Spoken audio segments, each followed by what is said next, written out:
बेलें कैंसिल हुई हैं, कितनी पास हुई हैं? अल्हम्दुलिल्लाह सारा काम सक्सेसफुल हुआ है। बेल थी आपकी आज आज 9C की एक बेल करवाई है, ग्रांट करवाई। हाँ ग्रांट करवाई है, ठीक है।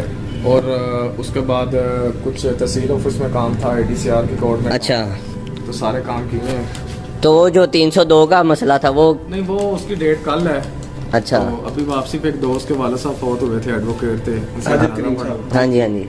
तो उनका जनाजा पढ़ना था, वो जनाजा अच्छा, पढ़ा। जो ये डबल मर्डर जवाब केस भाई। आप देख रहे हैं उनके बारे में थोड़ा सा बताइएगा। वो जो है ना डबल जो है ना मर्डर केस, उसमें मुलजम अरेस्ट हो चुके हैं। जी जी तो बाकी अभी इन्वेस्टिगेशन पुलिस तो जो ट्रिपल मॉडल केस है उसके बारे में? हाँ, तो उसकी इन्वेस्टिगेशन जारी है।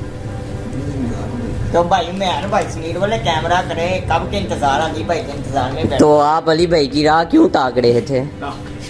यार अली भाई से थोड़े से पैसे लेने थे, अली भाई ने टाइम दिया हुआ था तो इसीलिए अली भाई वो भी इंजी कहनी सी बेचारी टुट गई कपड़ा तो।